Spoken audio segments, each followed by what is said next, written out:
السلام عليكم ورحمة الله تعالى وبركاته. بعد الصلاة على النبي عليه الصلاة والسلام، كنتمنى هذا الفيديو وهذه الوصفة ان شاء الله ديال اليوم تنال الاعجاب ديالكم. وصفتنا اليوم ان شاء الله عبارة عن غريبة بدون زبدة، بدون دقيق ابيض، بدون سميد.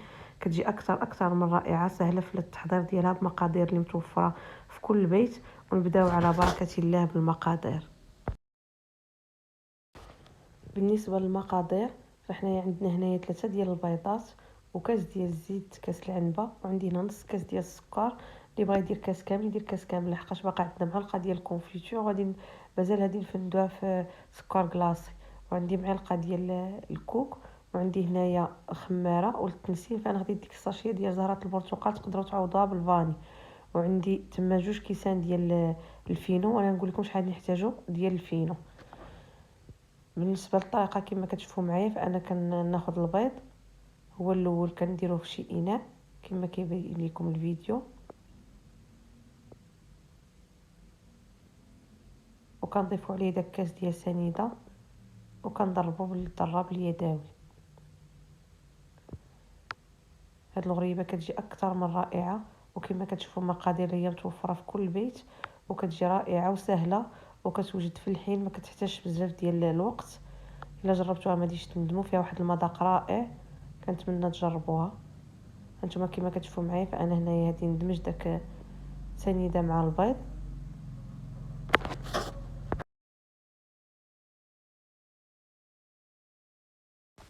ومن بعد غادي نضيفو داك كاس ديال الزيت، ديما العبار بالكاس ديال العنبه، وكنخلطو كما كتشوفوا معايا حتى كندمجو لينا العناصر.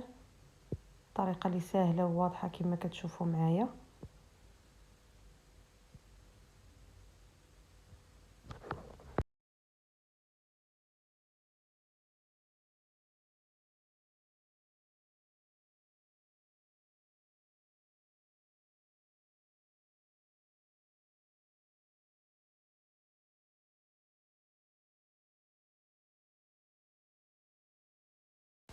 من بعد ما ندمجو لينا العناصر، فانا غادي نضيف هنايا معلقه ديال الكوك، كتبقى اختياريه، غير انا كيعجبني ديك النسمه ديال الكوك.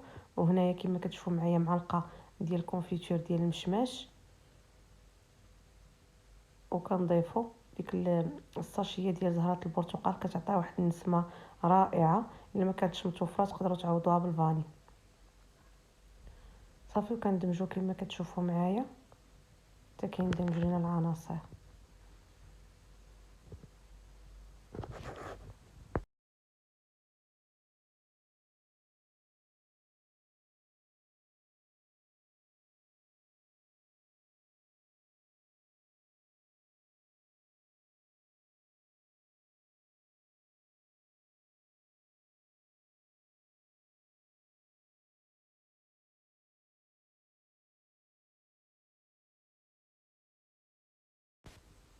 هنا غادي نبقى نزيد في دقيق الفينو كما كتشوف. الوادي نضيف الكاس كامل، هي دي تاخذ ليا بالضبط. هنايا انا خدات ليا 3 ديال الكيسان ونص ديال الفينو. وكبقى كما قلت لكم ديما كنضيفوا الدقيق بشويه بشويه، لحقاش كتبقى على حساب نوعيه الدقيق، فاحنا ما كنضيفوش دقه واحده كما كتشوفوا معايا هنا. فانا ضفت الكاس الاول والكاس الثاني دقه واحده، من بعد بديت كنزيد بشويه بشويه. المهم اللي خدات ليا، فهي خدات ليا 3 الكيسان ونص ديال الفينو كما غادي تشوفوا معايا. صافي، كنبقاو نخلطو كما كتشوفوا. الفيديو راه موضح لينا هنايا. وهنا كما كتشوفوا معايا اخر حاجه كنضيفوها هو داك الساشي ديال الخميره كما كيبان لكم. صافي، وكنبقاو كندلكو فيها كما كتشوفوا معايا هنايا حتى كنحسوا بديك الخميره دخلت لينا مزيان في قلب من الخليط ديالنا كما كيبان لكم. صافي، هنايا غادي نخليو العجين ديالنا يرتاح واحد 15 دقيقه حتى كتشرب لينا مزيان هذيك الغريبه ديالنا. هانتوما كما كتشوفوا هنايا، باش كنهزو بديك اليد اللي كتكون نقيه باش كيبان لنا القوام ديال الغريبه كما كيبان لكم هنا. فهي كتكون باقا كتلصق شويه، واني ملي كنخليوها كترتاح ديك 15 دقيقه فهي كتشرب. وهانتوما كما غادي تشوفوا معايا القوام كيفاش غادي يصبح. كنتمنى تجربوها، سهله وكتجي رائعه.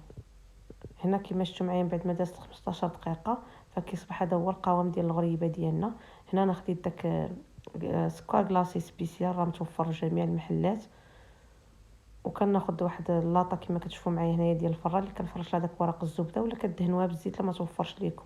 وكناخذ واحد الزلافه فيها شويه ديال الماء باش كنبقاو ندوزو فيها يدينا مره.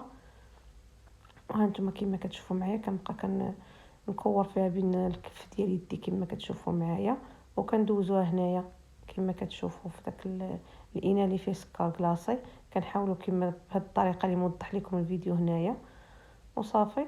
وكنهزوها وكنوضعوها في الطاوه ديالنا هانتوما كما كتشوفوا معايا.